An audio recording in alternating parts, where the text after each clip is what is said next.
1, 2, 3, 4.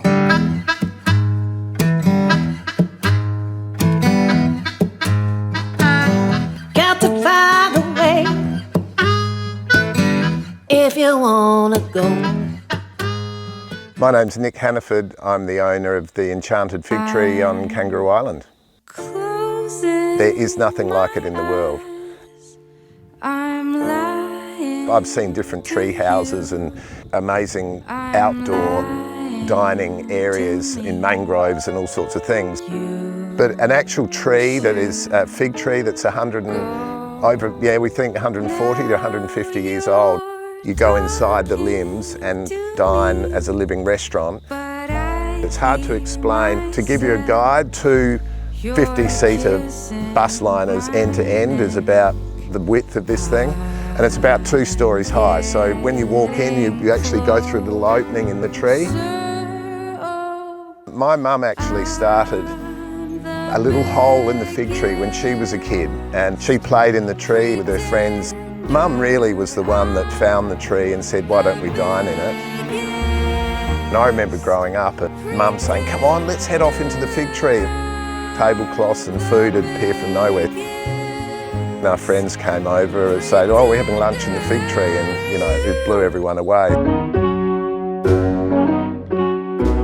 If I go back to growing up on the island, it was just magic. You know, we were running around in the sand dunes, we were, you know, carefree, connecting to nature in all different ways. The Enchanted Fig Tree is what we run today. What I'm doing now is sharing some of that childhood and some of the magic and the essence of Kangaroo Island. It's got an incredible spirit, the island. As guests arrive to the Enchanted Fig Tree, we have a secret location after we have some little canapes and a cocktail. And there's a little bit of storytelling that goes on with connecting people back to the early foods that were eaten on Kangaroo Island, and then even coming up through the retro sort of 1960s, 70s, celebrating some of those old classics that you might have seen Margaret Fulton play with. And then we head off down to the fig tree. The night starts to fall around you.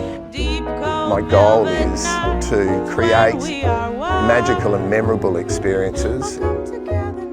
We work with different chefs who really have a connection to Kangaroo Island, and we do quite a lot of foraging around the region as well. So right in the sand dunes here, where you're eating only a 3-minute walk away, there's foraged foods like tetragonia, and there's also samphire that we collect from the river, and also cooking on fire and coals and bringing that lovely rustic, earthy flavours in to create something that's really special and takes you on a journey with each course. In addition to that, we're sourcing some of the best produce around the island as well to serve in the tree.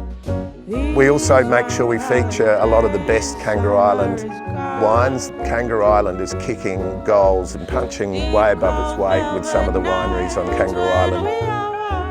The fig tree is a really iconic once-in-a-lifetime experience. It's about an element of surprise, something that you're not expecting. When the challenges are on and I think, what are you doing? Trying to create a dining experience on Kangaroo Island in a fig tree. There is a sense of responsibility of keeping some of the memories and dining events that we did as kids and family alive. You know, I've just got to keep this going, because if it's gone, who can dine in a fig tree?